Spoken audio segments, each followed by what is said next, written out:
नमस्कार, KP news के Karnataka bulletin में आपका स्वागत है। मैं हूं अश्विनी आपके साथ।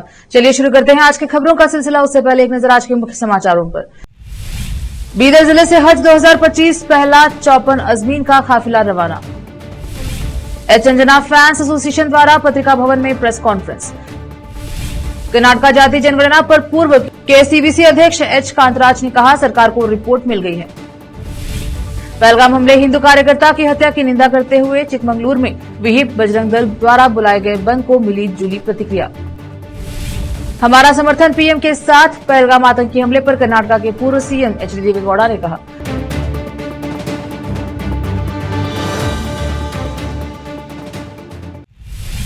समाचारों का सिलसिला शुरू करते हुए देखते हैं समाचार विस्तार से।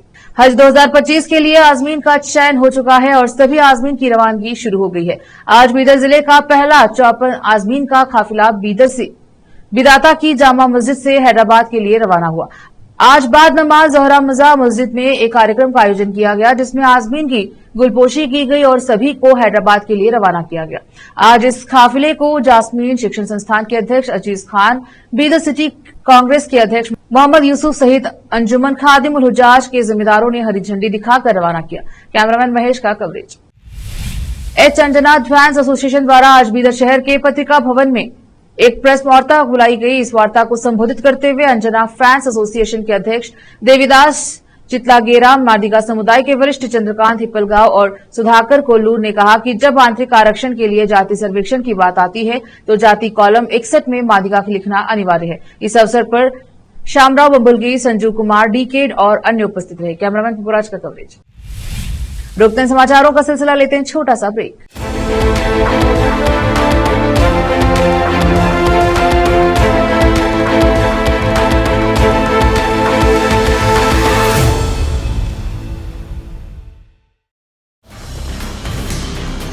हिंदुस्तान के हर कोने में हम हैं मौजूद।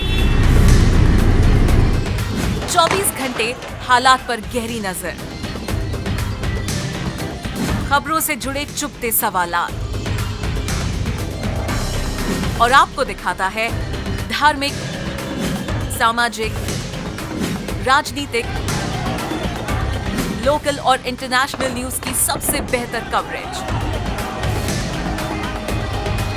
जो आपको रखती है हर पल बाखबर। देश और दुनिया भर की खबर के लिए देखते रहें KP news 24/7। Noor education trust Bidar की ओर से चलाए जाने वाला Noor MEd and BEd college Bidar, recognised by NCTE Delhi and affiliated to Bidar University, Bidar. Admission are open for the academic year 2023-24. विशेषज्ञ और सक्षम शिक्षकों द्वारा शिक्षा प्राप्त करने के लिए नूर एमएड एंड बीएड कॉलेज में दाखिला लें और शांत वातावरण में शिक्षा प्राप्त करें। बीदर शहर में बेहतर शिक्षा का एकमात्र केंद्र Noor MEd and BEd college, Shahpur gate, Bidar.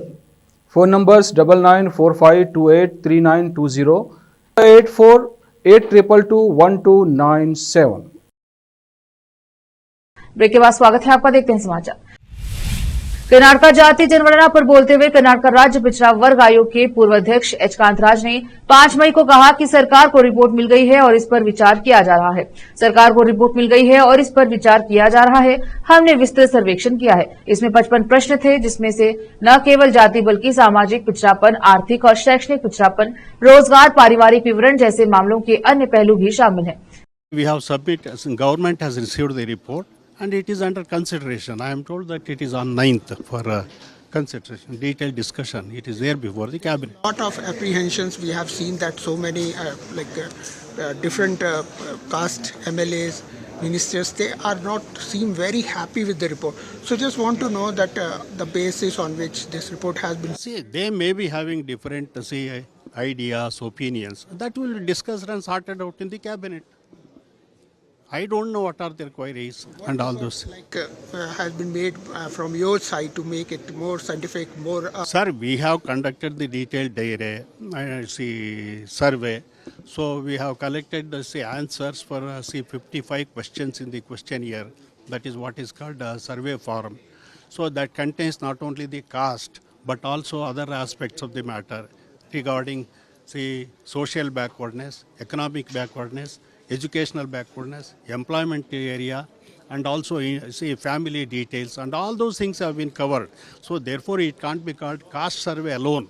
So if you go and count only the caste aspect, then it can be called caste survey. This is not so. See, you see the details, you see the questionnaire. See, nobody can say that it is only solely caste survey. It is not caste survey. It includes all aspects which are necessary for the purpose of identifying the backwardness, and also for the purpose of making programs for their development wherever it is necessary, including the population aspects also. Pahalgam हमले और हिंदुत्व कार्यकर्ता सुहास शेट्टी की हत्या की निंदा करते हुए विश्व हिंदू परिषद और बजरंग दल द्वारा बंद के आह्वान के बाद सोमवार को चिकमंगलुरु शहर में दुकानें और व्यावसायिक प्रतिष्ठान बंद रहे। चिकमंगलुरु में MG road, market road, IG road पर दुकानदारों ने सुबह 10 बजे के बाद दुकानें नहीं खोली। हालांकि लेआउट में छोटी दुकानें खुली रही। मुदिगेरे, कोटिगेरा, कुप्पा, श्रृंगेरी, कलसा और एनआरपुरम के दुकानें और व्यावसायिक प्रतिष्ठान बंद रहे। हालांकि बसें, ऑटो रिक्शा सामान्य रूप से चल रहे हैं। इसके अलावा सरकारी कार्यालय और कॉलेज खुले रहे। कदूर, अजमपुर और तारिकेरे तालुकों में बंद का कोई खास असर नहीं दिखा। जिला प्रशासन ने दुकानों को जबरन बंद करने पर सख्त कार्यवाही की चेतावनी दी है। एहतियात के तौर पर पुलिस ने सुरक्षा व्यवस्था कड़ी कर दी है। चिकमंगलुरु के हनुमंतप्पा सर्किल पर विरोध प्रदर्शन करने की कोशिश कर रहे थे 10 से अधिक कार्यकर्ता को पुलिस ने हिरासत में लिया है। कर्नाटक के पूर्व मुख्यमंत्री एच डी देवेगौड़ा ने 5 मई को कहा कि प्रधानमंत्री ने सेना को कोई भी कार्रवाई करने की पूरी आजादी दी है। उन्होंने कड़े कदम उठाने के लिए पीएम को बधाई भी दी है। उन्होंने यह भी कहा कि आतंकवाद के नष्ट करने के लिए जो भी कदम उठाए गए हैं उन पर वे पीएम मोदी का समर्थन करते हैं। एच डी देवेगौड़ा ने कहा, पीएम ने कश्मीर में पर्यटकों का नरसंहार करने वाले आतंकवादियों के खिलाफ कड़ा फैसला लिया है। उन्होंने सेना को कोई भी कार्रवाई करने की पूरी आजादी दी है। मैं कड़े कदम उठाने के लिए पीएम मोदी को बधाई देता हूं। आतंकवाद को नष्ट करने के लिए पीएम जो भी कदम उठाते हैं उसमें हमारा समर्थन उनके साथ है। Prime Minister has taken a firm decision to see that the terrorists who have massacred 28 tourists who have gone to see Kashmir.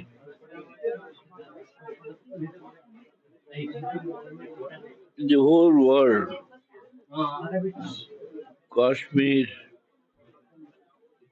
thinks that it is like Swarga. Several tourists come all over the world. But the terrorists, for the first time, attacked. फिलहाल वक्त एक और छोटे से break का, जल्द लौटेंगे break के बाद। हिंदुस्तान के हर कोने में हम हैं मौजूद। 24 घंटे हालात पर गहरी नजर, खबरों से जुड़े चुपते सवालात, और आपको दिखाता है धार्मिक, सामाजिक, राजनीतिक, लोकल और इंटरनेशनल न्यूज की सबसे बेहतर कवरेज, जो आपको रखती है हर पल बाखबर। देश और दुनिया भर की खबर के लिए देखते रहें केपी न्यूज 24/7। ब्रेक के बाद स्वागत है आपका, देखते हैं समाचार।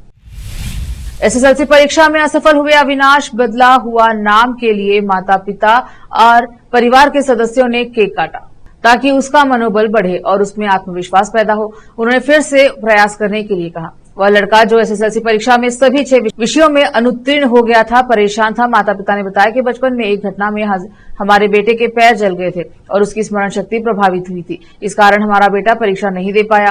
उन्होंने कहा कि परीक्षाएं जीवन का अंतिम चरण नहीं है। हमने उसे दोबारा प्रयास करने के लिए प्रोत्साहित किया है। छात्र ने कहा कि मैं बहुत दुखी था क्योंकि मैं फेल हो गया था। मेरे माता पिता सहित मेरे सभी परिवार के सदस्यों ने मेरा हौसला बढ़ाया। उन्होंने केक काटा और मेरे हौसला बढ़ाया। मैं फिर से कोशिश करूंगा, भले ही मैं परीक्षा में फेल हो जाऊं, लेकिन मैं जीवन की परीक्षा में सफल होऊंगा। विधान परिषद में विपक्ष के नेता चलवड़ी नारायण स्वामी ने कहा कि यदि अखिल भारतीय कांग्रेस कमेटी के अध्यक्ष मल्लिकार्जुन खड़गे और अन्य वरिष्ठ कांग्रेस नेता यह साबित कर दे कि आरएसएस और कम्युनिस्ट पार्टी के लोकसभा चुनाव में डॉक्टर बीआर अम्बेडकर को हराया था तो वह अपने पद से इस्तीफा दे देंगे और राजनीति से संन्यास ले लेंगे। बेंगलुरु में मीडिया से बात करते हुए वरिष्ठ भाजपा नेता ने कहा कि खड़गे, मुख्यमंत्री सिद्धरामैया, मंत्री प्रियांक खड़गे और पार्टी नेता जयराम रमेश का दावा है कि कांग्रेस के लोकसभा चुनाव में अम्बेडकर को नहीं हराया। भाजपा नेता ने कहा कि इसके बजाय वे उनकी हार के लिए कम्युनिस्ट नेता एच.ए. डांगे और वीर सावरकर को दोषी ठहराते हैं। नारायण स्वामी ने कहा कि अगर कांग्रेस नेता अम्बेडकर को चुनाव पर अपने दावे साबित कर दे तो उन्हें 1 लाख रुपए का इनाम देंगे। उन्होंने कांग्रेस नेताओं से पूछा कि अगर वे अपने दावे साबित करने में विफल रहे तो क्या वे इस्तीफा दे देंगे। नारायण स्वामी ने कहा कि कांग्रेस ने सत्ता में रहते हुए संविधान का अपमान किया और वह अब संविधान की रक्षा करने का दावा कर रही है। उन्होंने कहा कि जब राज्य में भाजपा सत्ता में थी तो उसने अनुसूचित जातियों के लिए आरक्षण बढ़ाया, लेकिन कांग्रेस ने अनुसूचित जातियों के लिए आंतरिक आरक्षण लागू नहीं किया। उडुपी विधायक यशपाल सुवर्णा ने दावा किया है कि मंगलूरु में विश्व हिंदू परिषद वीएचपी कार्यकर्ता सुहास शेट्टी की हत्या की पृष्ठभूमि में गृह मंत्री डॉक्टर जी परमेश्वर द्वारा घोषित सांप्रदायिकता विरोधी टास्क फोर्स हिंदू कार्यकर्ताओं के खिलाफ काम करेगी। एक बयान में सुवर्णा ने कहा कि सरकार द्वारा इस तरह के बल के गठन का उद्देश्य हिंदू कार्यकर्ताओं को निशाना बनाना और उन्हें झूठे मामलों में फंसाना है। उन्होंने आगे कहा कि इस संबंध में मंगलूरु की हालिया यात्रा के दौरान मुस्लिम समुदाय के नेताओं ने परमेश्वर पर दबाव डाला और गृह मंत्री ने दबाव की रणनीति के आगे घुटने टेक दिए। उन्होंने कहा कि हाल ही में मंगलूरु में परमेश्वर की अध्यक्षता में हुई बैठक में मुस्लिम समुदाय के नेताओं ने पुलिस की मौजूदगी के बावजूद अपनी बात रखने हुए गुस्सा जाहिर किया। दक्षिण कन्नड़ आए मंत्रियों ने शांति बहाली के बारे में चर्चा करने के लिए स्थानीय विधायकों से भी सलाह नहीं ली। उन्होंने कहा कि पहले कांग्रेस सरकार मादक पदार्थ विरोधी विंग बनाने के लिए सहमत नहीं थी, लेकिन अब हिंदू कार्यकर्ताओं की आवाज दबाने के इरादे से वह सांप्रदायिकता विरोधी टास्क फोर्स बनाने की दिशा में आगे बढ़ रही है। इस तरह राज्य सरकार तटीय जिले को सांप्रदायिक रूप से संवेदनशील दिखाना चाहती है, जिससे इसके आर्थिक और सामाजिक विकास में बाधा आ सकती है। दक्षिण कन्नड़ जिले के थेकारू गांव में गोपाल कृष्ण मंदिर में ब्रह्म कलशोत्सव प्रतिष्ठा समारोह के दौरान कथित रूप से भड़काऊ भाषण देने के लिए भाजपा विधायक हरीश पूंजा के खिलाफ मामला दर्ज किया गया है। पुलिस के अनुसार शिकायतकर्ता इब्राहिम एसबी ने आरोप लगाया कि पूंजा ने मुस्लिम समुदाय के खिलाफ अपमानजनक टिप्पणी की और अपने भाषण के माध्यम से कथित तौर पर सांप्रदायिक नफरत भड़काने का प्रयास किया। कथित तौर पर उक्त भाषण धार्मिक आयोजन के दौरान उपस्थित जनसमूह की उपस्थिति में दिया गया था। शिकायत में कहा गया कि भाषण की विषय वस्तु धार्मिक समुदायों के बीच मतभेद पैदा कर सकती है तथा क्षेत्र में सांप्रदायिक सद्भाव को बिगाड़ सकती है। शिकायत के आधार पर पुलिस ने भारतीय न्याय सुरक्षा संहिता बीएनएसएस की धारा के तहत मामला दर्ज किया। फिर से एक नजर आज के मुख्य समाचारों पर। बीदर जिले से हज 2025 पहला 54 अजमीन का काफिला रवाना। एच अंजना फैंस एसोसिएशन द्वारा पत्रिका भवन में प्रेस कॉन्फ्रेंस। कर्नाटक जाति जनगणना पर पूर्व केसीबीसी अध्यक्ष एच कांतराज ने कहा सरकार को रिपोर्ट मिल गई है। पहलगाम हमले हिंदू कार्यकर्ता की हत्या की निंदा करते हुए चिकमंगलुरु में विहिप बजरंग दल द्वारा बुलाए गए बंद को मिली जुली प्रतिक्रिया। हमारा समर्थन पीएम के साथ, पहलगाम आतंकी हमले पर कर्नाटक के पूर्व सीएम एच.डी. देवेगौड़ा ने कहा।